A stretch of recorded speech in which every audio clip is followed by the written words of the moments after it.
আমরা মরহুমের শহীদি মৃত্যু কামনা করছি। রব্বুল আলামিন যেন তাকে শহীদ হিসেবে কবুল করে জান্নাতুল ফেরদৌস নসিব করেন, আমিন। আসসালামু আলাইকুম ওয়া রাহমাতুল্লাহ। প্রথম জানাজা হচ্ছে নরসিংদীতে, তার মাদ্রাসায় যে মাদ্রাসায় পড়তো ছেলে, ওই জায়গায় জানাজা করে পরে রাত্রে 2:30 বাজে ফিরে আমাদের গ্রামের বাড়িতে পাকুন দেয়া নিয়ে আসে। তারপরে এখন আমাদের কুশিন্দি উত্তরপাড়া 10:30 বাজে জানাজা অনুষ্ঠিত হবে। যে দিলওয়ার হোসেন উজ্জ্বল এবং যে উমর, দিলওয়ার হোসেন উজ্জ্বল হচ্ছে আমার চাচাতো ভাই সম্পর্কে, আর তার ছেলে হচ্ছে আমার ভাতিজার সম্পর্কে। দুর্ঘটনার 1 ঘন্টার মধ্যে ওনারা প্রথমে নরসিংদী সদর হাসপাতাল যাওয়ার পরে প্রাইমারি চিকিৎসা দেওয়ার পরে ওনারা ঢাকা সরকারি মেডিকেল কলেজে নিয়ে যায়। ওইখানে আমি ওনাদের জন্য অপেক্ষা করি।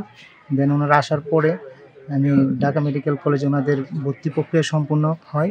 কর্তব্যরত ডাক্তার আমাদেরকে যেটা জানায় যে মাথায় আঘাতপ্রাপ্ত হওয়ার কারণে ওনার মস্তিষ্কে অতিরিক্ত রক্তক্ষরণ হওয়ার ফলে ওনার যে চোখের মণি সেটার লিঙ্ক করতেছিল না।